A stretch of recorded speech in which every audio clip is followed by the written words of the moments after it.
Je m'appelle Monica et j'ai 16 ans. Connaissez-vous bien ceux avec qui vous vivez sous le même toit?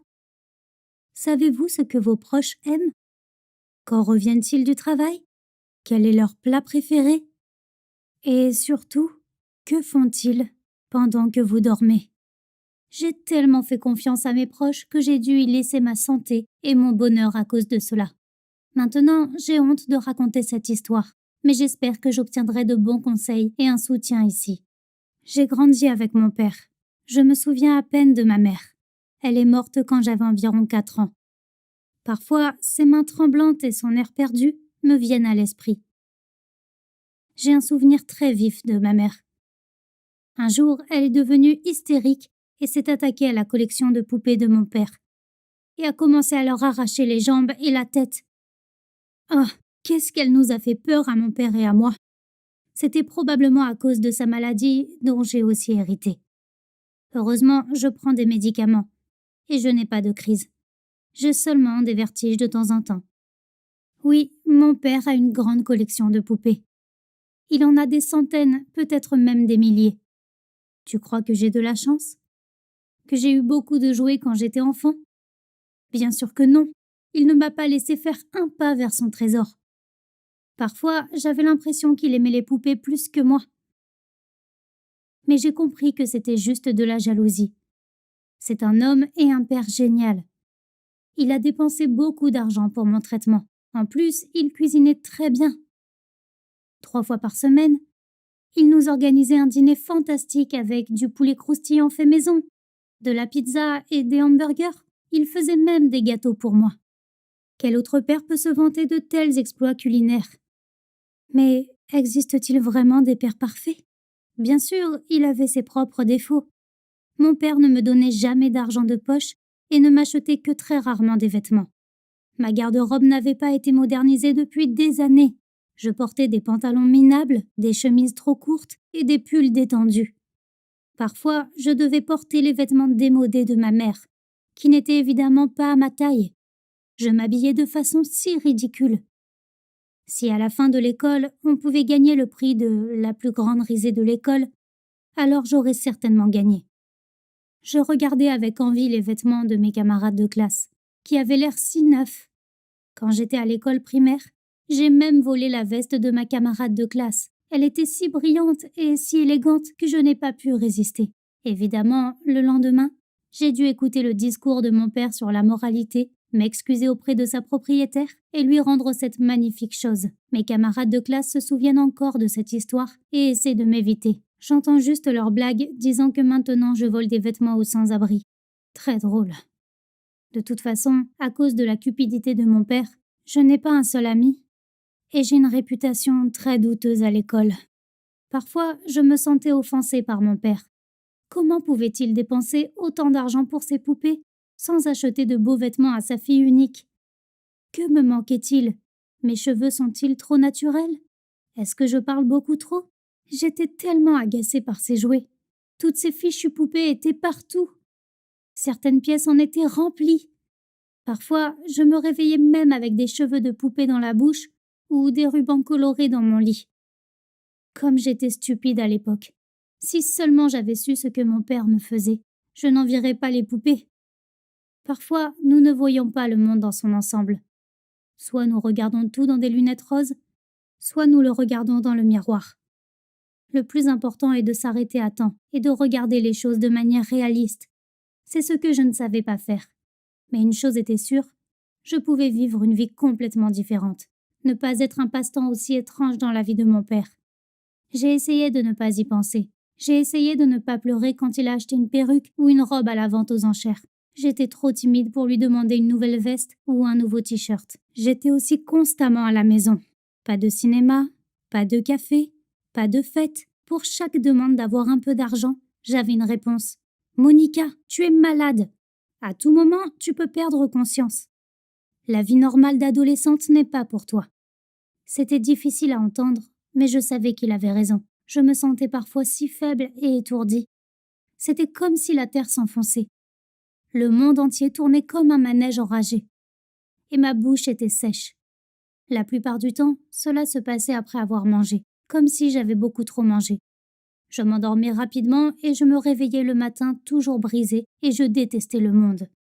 Mon père disait toujours que c'était normal, tout comme ma mère. C'est pourquoi je devais rester plus souvent à la maison.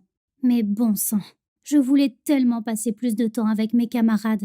Si seulement j'avais su ce qu'il y avait vraiment derrière mon mauvais pressentiment. Malgré ses défauts, j'aimais mon père. Je n'avais personne de plus proche de moi, excepté ma tante Lily, la sœur de mon père. Ils avaient une relation tendue. Elle ne parlait qu'avec moi et me demandait souvent de la rejoindre dans un autre état. Mais comment pouvais-je quitter mon père, qui préparait des repas si extraordinaires et prenait soin de moi? Pas question. C'est ce que je pensais, jusqu'à ce qu'une histoire vienne bouleverser ma vie. Il y a 6 mois, mon père et moi parlions au téléphone. Quand nous nous sommes dit au revoir, il a oublié de raccrocher et j'ai entendu quelque chose de choquant. Mon père murmurait dans sa barbe ses projets pour la journée.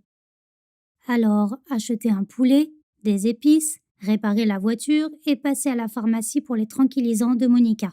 J'ai frissonné. Quel tranquillisant!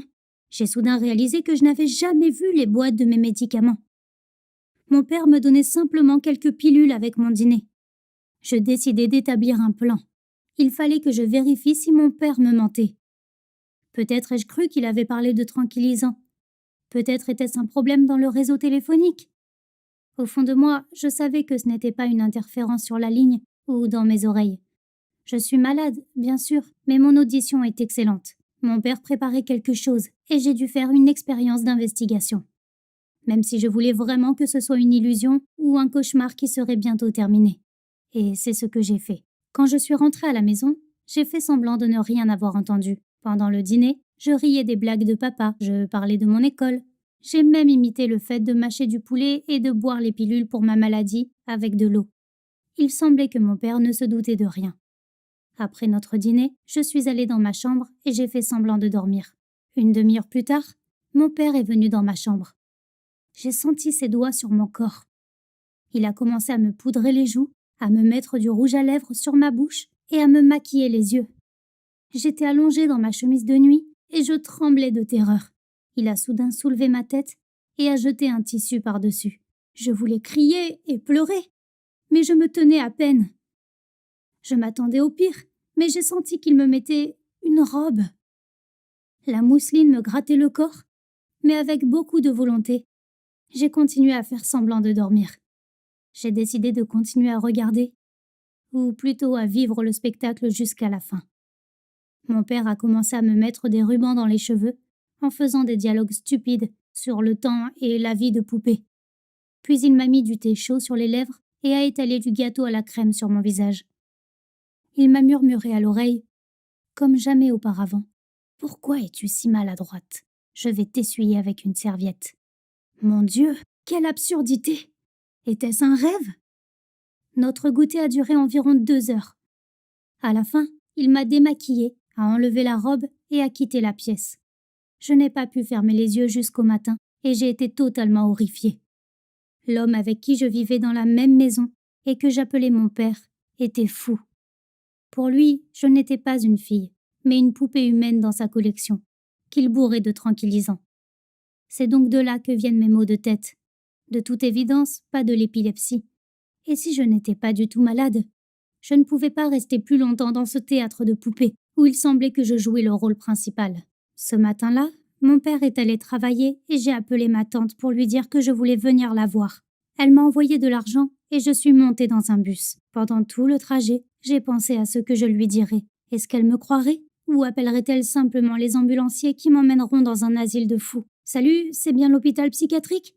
Nous avons une patiente ici qui prétend se transformer en poupée la nuit. » Heureusement, lorsque nous nous sommes rencontrés, elle m'a surprise en me posant la question. « Il l'a fait avec toi aussi, Monica ?» J'ai hoché la tête et elle m'a serrée dans ses bras. Ce soir-là, nous avons eu une conversation honnête. Lily m'a dit qu'ils étaient vraiment pauvres dans leur enfance. Leurs parents arrivaient à peine à se payer de la nourriture et ne pouvaient pas leur acheter de jouets. Tout ce que mon père avait, c'était les vieilles poupées de leur grand-mère. Il jouait constamment avec elles et s'y attachait beaucoup. Quand la famille a eu l'occasion de lui acheter des voitures et des avions, il ne les a même pas touchés. À l'âge de 14 ans, il a continué à organiser des goûters avec ses amis en plastique et c'était vraiment effrayant pour leurs parents. Lily prétend avoir aussi trouvé des rubans dans son lit. Probablement qu'il a aussi intimidé ma pauvre mère. À l'époque, ils comprenaient tous qu'il avait des problèmes. Mais personne ne pouvait rien y faire. Les poupées étaient prises de force, cachées, jetées, brûlées, mais il en trouvait des nouvelles et jouait avec elles tant que personne ne les lui retirait. Il fait cela depuis 48 ans. Je vis chez ma tante maintenant. Je ne peux pas pardonner à mon père, mais il me manque beaucoup. Parfois, je me dis, peut-être devrais-je lui rendre visite, peut-être devrions-nous parler, lui trouver un bon thérapeute qui résoudrait le problème. Après tout, il n'a rien fait de mal, il m'a juste donné du thé. En revanche, il a inventé une fausse maladie pour moi et m'a donné des tranquillisants. Un père aimant serait-il capable de faire une telle chose? Il m'a appelé et envoyé des SMS plusieurs fois, mais je n'ai pas répondu. Puis papa a parlé à ma tante au téléphone. Mais tante Lily lui a dit durement que je vivrais avec elle maintenant, et que son secret dégoûtant avait été révélé. Je ne sais pas ce qu'il lui a dit, mais mon père n'a jamais insisté pour que je revienne. Je pense qu'il vit dans son propre petit monde avec ses poupées et qu'il est très heureux. Ou peut-être qu'il ne l'est pas. Peut-être que c'est difficile, mais il a peur de me dire que je lui manque. Ou bien il a honte. Mais le père est l'homme le plus cher, n'est-ce pas? Je ne peux pas le laisser seul avec ce problème, ou le puis-je? Que feriez-vous à ma place? Vos proches ont-ils des particularités? Comment vivez-vous avec eux? S'il vous plaît, donnez-moi votre avis. Vous pouvez l'écrire dans les commentaires. N'oubliez pas de vous abonner à la chaîne pour encore plus d'histoires.